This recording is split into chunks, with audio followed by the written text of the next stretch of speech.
Kini aku benar-benar ingin membuktikan siapa sebenarnya Yuni ini.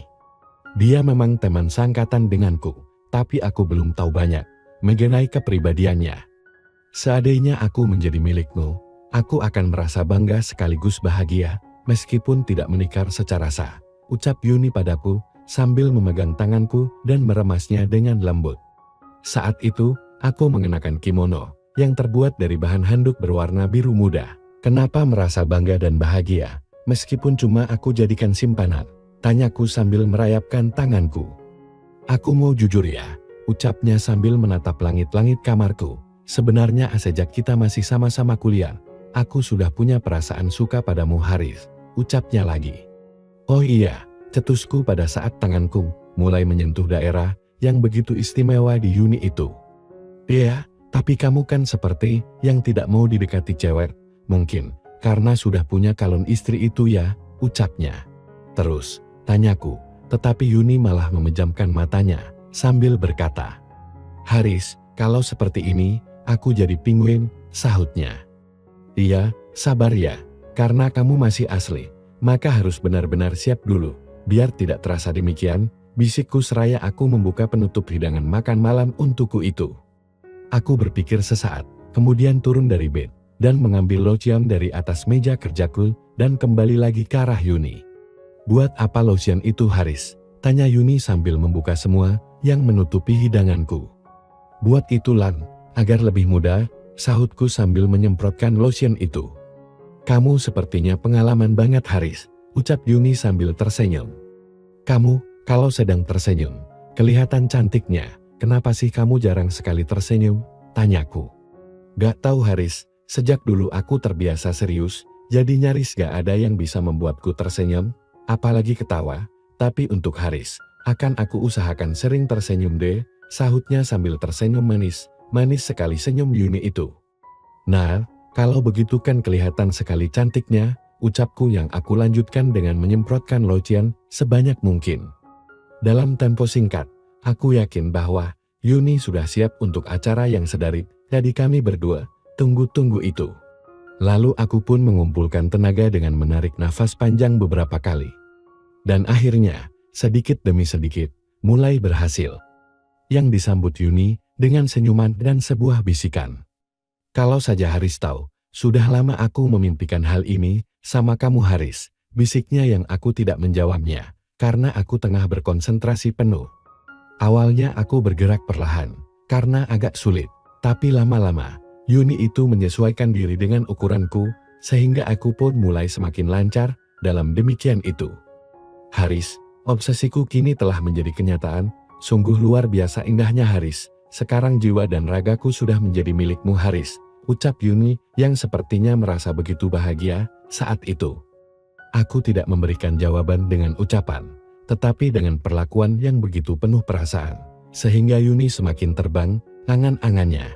Haris, aku mencintaimu Haris, jangan tinggalkan aku nanti ya Haris, aku cinta kamu, sudah bertahun-tahun aku kagum padamu, dan sekarang bukan kagum lagi, sekarang aku cinta padamu Haris, dengan segenap jiwaku, itulah ocehan yang keluar dari mulut Yuni. Aku mendengarkan semua ocehannya itu, namun mulutku sedang berpindah sasaran. Yuni pun semakin tidak karuan, dan langsung menyambutnya dengan penuh sukacita.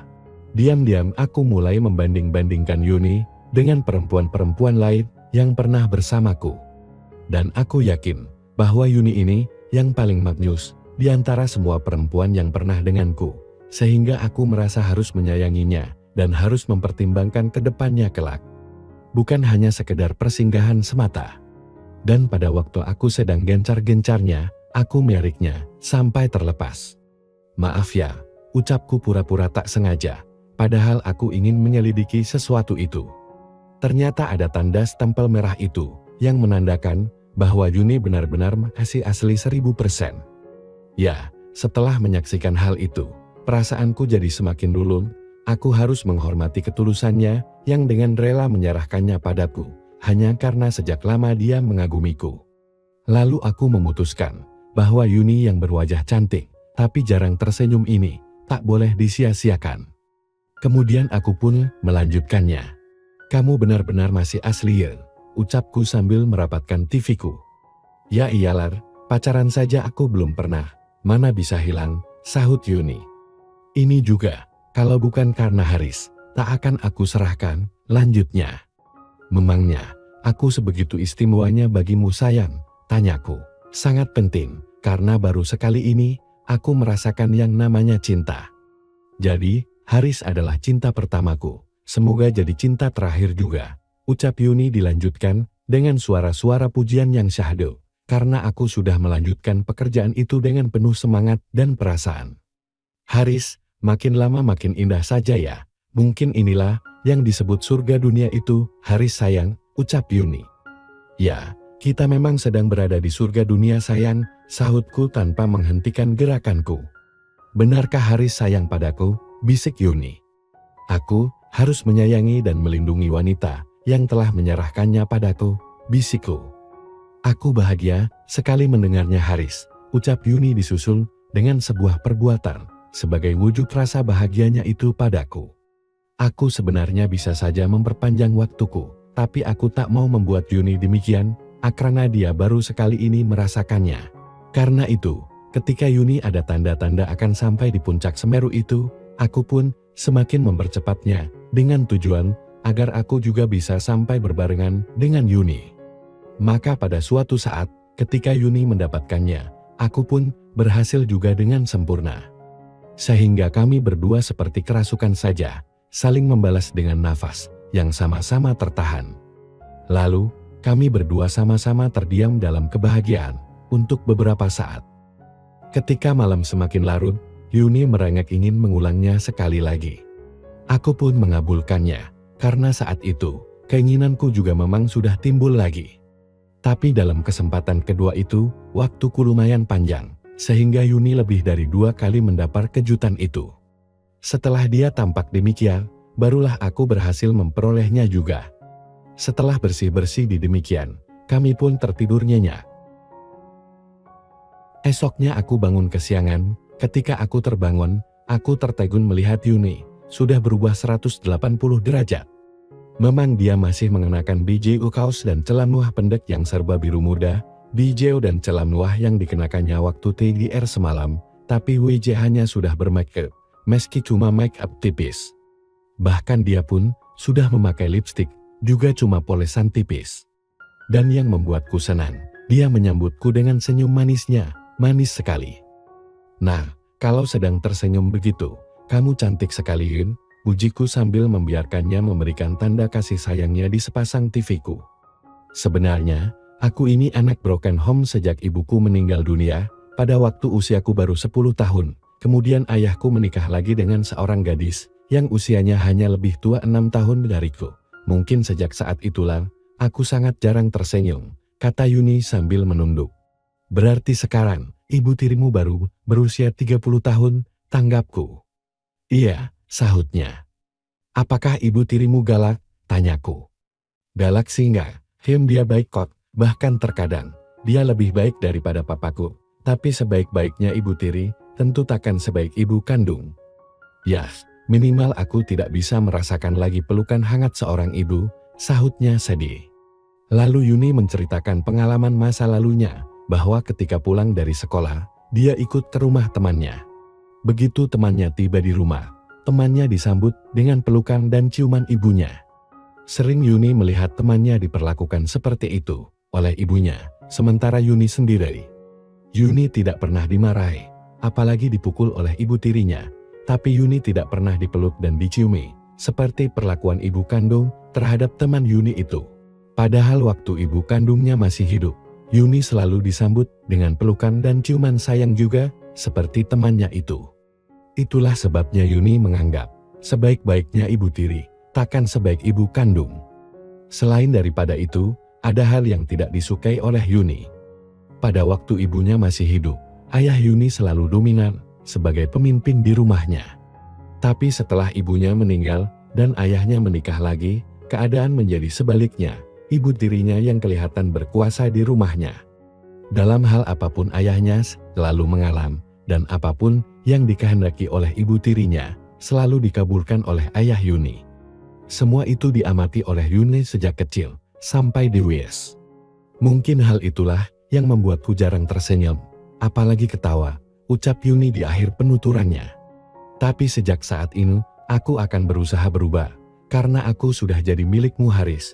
Kamu adalah pria yang aku dambakan, sejak semester pertama waktu masih kuliah dulu, lanjut Yuni.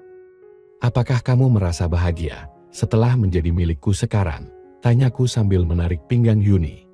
Sangat bahagia, nih lihat, apa yang Haris inginkan, sudah aku lakukan, kata Yuni sambil dengan perlahan memperlihatkannya padaku. Apa yang menjadi requestku semalam padanya. Sudah bersih sekarang kan, ucap Yuni menatapku dengan senyum manisnya. Sementara, aku menjadi bangun, setelah memperhatikannya, yang sudah bersih, bersih sekali.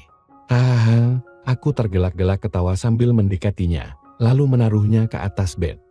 Kalau sudah bersih begini, pasti lebih enak, kataku sambil mengusapnya. Tapi aku mandi dulu ya, kamu sudah mandi Yun? Tanyaku. Sudah dari tadi, begitu bangun, langsung mandi. Oh iya itu ada klaster dan rotinya juga, mau dibikinin roti bakar buat sarapan, tawarnya. Boleh, sahutku.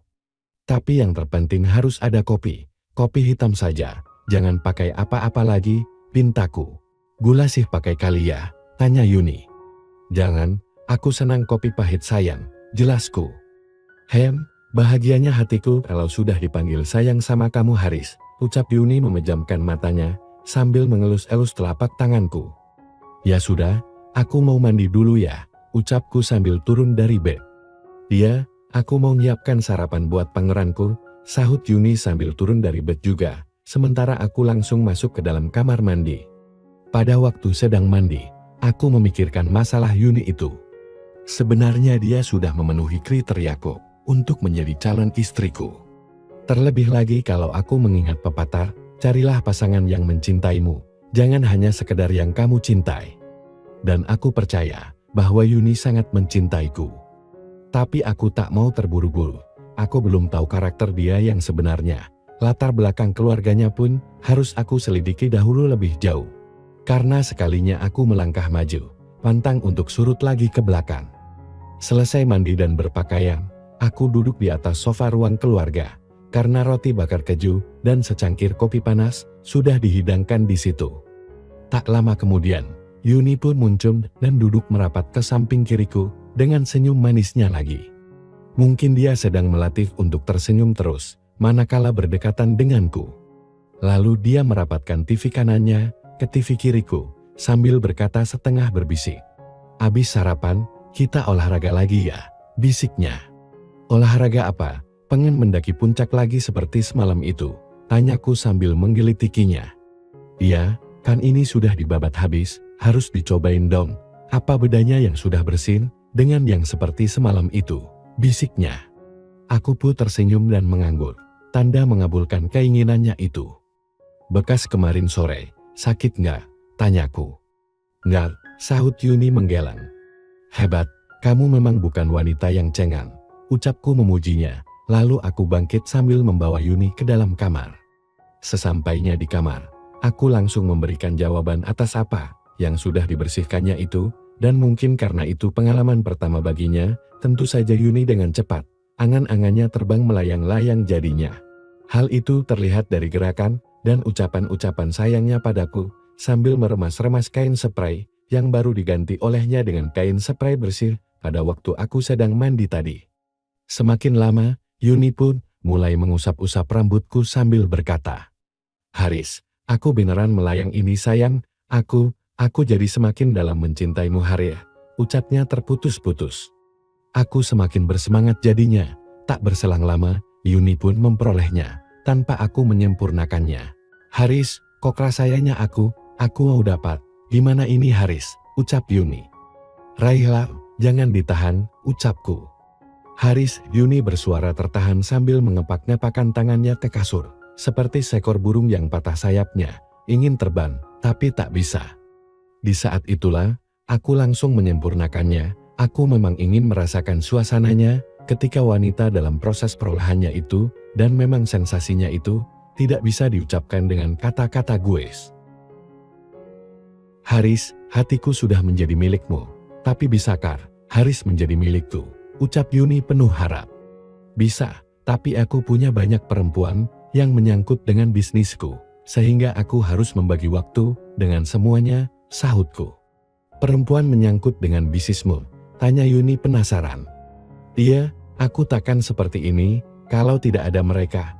Kamu mengerti apa maksudku kan? Tanyaku. Iya, gak apa-apa. Aku hanya ingin nikah siri denganmu. Lalu hakiki, betapa bahagianya hatiku kalau bisa mendapatkan buah hati darimu. Kelak Haris, ucapnya. Bisa, itu bisa. Memangnya kamu siap untuk menjadi seorang ibu? Tanyaku. Kalau sama kamu, aku sangat siap menjadi seorang istri Haris, sahutnya. Meskipun kamu bukan satu-satunya istriku, tanyaku. Iya, yang penting aku bisa ikut memilikimu seumur hidupku, sahutnya yang tiba-tiba handphone Yuni berdering. Sehingga memutuskan percakapan kami berdua. Dengan susah payah Yuni meraih handphone yang tergeletak di atas meja kecil dekat bed. Begitu melihat layar ponselnya, Yuni berseru perlahan. Dari mama, ucapnya. Dari mama tirimu, tanyaku. Iya, gimana ya, angkat jangan, tanya Yuni tampak bingung. Terima saja, keluarin suaranya, biar aku bisa ikut dengar, kataku. Bilang saja kamu sedang bersama calon suamimu, usulku. Yuni kemudian membuka call dari ibu tirinya itu. Halo Mam, ucap Yuni. Yun, kamu sebenarnya di mana sekarang? Tanyanya. Jauh dari kampung Mam, jawab Yuni. Iya di mana? Kamu gak sayang ya sama mama dan papamu? Sekarang papa sakit tuh, gara-gara kamu kabur dari rumah, ucap mamanya. Ya, tapi kalau papa dan mama terus berkeras mau menjodohkanku dengan lelaki tua itu, aku tak akan mau pulang. Anggap saja aku sudah tiada Mam, ucap Yuni.